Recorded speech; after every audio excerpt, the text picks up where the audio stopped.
As the country continues to face the rising insecurity all across the state, different authors, political analysts, observers, even the international community, they've started interpreting or making references to what they feel is the problem, what is causing the problem. Because right now the agitations are rising. Oduduwa Republic agitators, they are not giving up.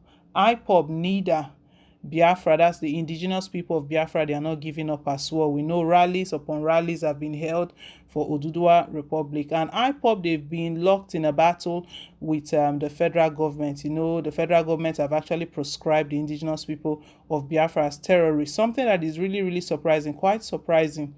Fulani headsmen have not been proscribed, but IPOB, they've been proscribed. Anyway, what we've got here right now, guys, is that a former United States of America ambassador to Nigeria in the person of John Campbell has actually faulted the 1914 amalgamation and says that Nigeria is heading in the direction of implosion. He's stating that that 1914 amalgamation caused a lot of problem for Nigeria, for the country.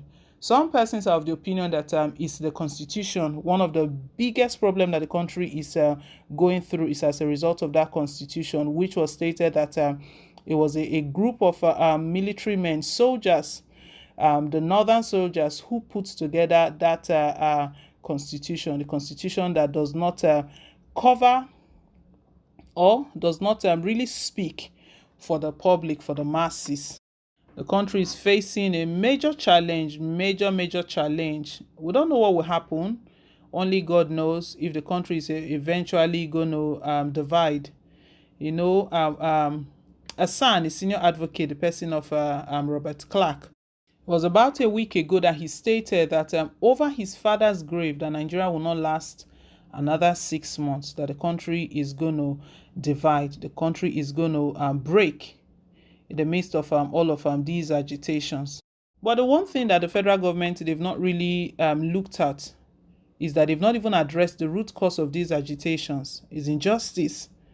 The sort of injustice that the federal government is, that's Buhari's led administration on other parts of the country. You know, Bishop Kuka, Matthew Kuka, stated in the start of the year that Buhari is sacrificing Nigerians for northerners. He's just sacrificing. So you see that in other parts of the country, wherever Fulanese headsmen are attacking and killing people, they water it down, they downplay it. But IPOB member meeting, they begin to raise alarm. Well, this former United States of America ambassador has put out a message there, what is ahead of the country. We'll bring all of that in a moment. But before we do, guys, please don't forget to give your girl a thumbs up. Click on the like button and also don't forget to subscribe. God bless you. A former United States of America ambassador to Nigeria, John Campbell, has said President Muhammadu Buhari needs to urgently take a number of steps that might act at once help to salvage the country from collapsing. In any other case, if the cutting-edge scenario continues to go to pot, the upcoming implosion would be an unmitigated disaster. In an one-of-a-kind interview with This Day, Campbell described the 1914 amalgamation of the Southern and Northern Protectorates as a concept with the aid of the British colonial rulers for mere administrative comfort, which failed to component the fault traces into right account. Listing some of the immediate steps to include addressing the police and military's old age issue of human rights abuses, he added that the agitations in some quarters for secession could also be addressed if the federal government considered the logic in power devolution. Right away, it will be those steps that could be taken that will show Nigerian people that the government is moving to address the issues that bedeviled the country. I will start with police reform and also seeking to address the question of human rights abuses by both police and the military, Campbell told This Day. The former U.S. ambassador and the Ralph Bonke Sr. Fellow for Africa Policy Studies at the Council on Foreign Relations also recommended that the federal government should seriously consider a constitution that addresses the aspirations of the masses and endorsed by them. He argued that the previous as well as the current constitution used by the Nigerian government, were imposed and did not address Nigerians' genuine political faultiness and aspirations, including its various ethnic nationalities, and urged those in power to pursue a course for rewriting the constitution that genuinely takes into consideration current issues and realities. Campbell explained, the amalgamation of Nigeria by the British was done for their own administrative convenience without any consultation of Nigerians and without even very much thinking about what the consequences might be of putting together in a single unit 350 different ethnic groups that had little in common with each other. But I would suggest that the approach has continued. Nigeria's constitution has been imposed by the British, later by various military regimes, and was never submitted to the Nigerian people for a vote or for ratification. The senior fellow at the CFR think tank maintained that Nigeria's current constitution mimicked that of the US, but is generally relics of the British colonial rule and military regimes that superintended Nigeria. The current constitution in many respects mimics that of the United States. In the immediate post-independence period, the country's constitution essentially mimicked that of the Westminster way of governance. Maybe these Western models have shortcomings. When they are imposed on 350 different ethnic groups, Campbell observed.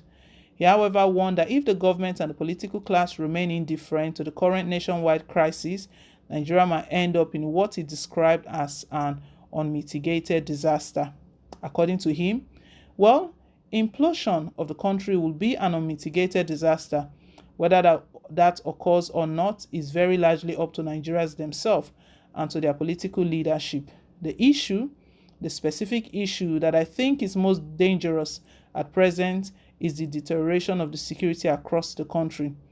Jihadism in the north, conflict over water and land use in the Middle Belt, conflict that often assumes an ethnic and religious dimension, growing separatism sentiment in the southeast, and even in Yoruba land, the emergence of the new institutions which are not federal.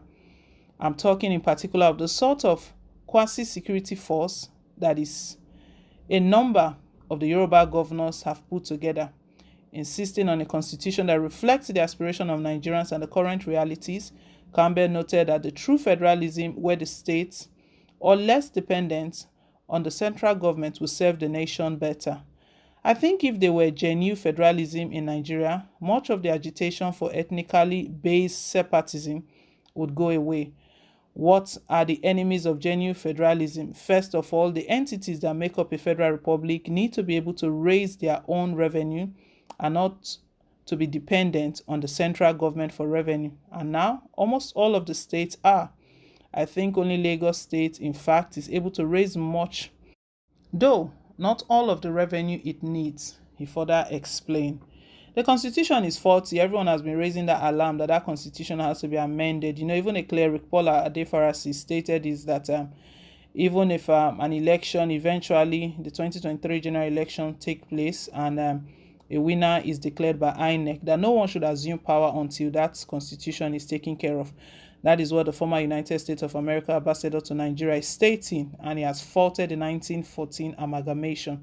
Let's hear your take down below in the comment section. Thank you once again for staying tuned. Please don't forget to like, share, and to subscribe. Till I come your way again with more updates. Bye.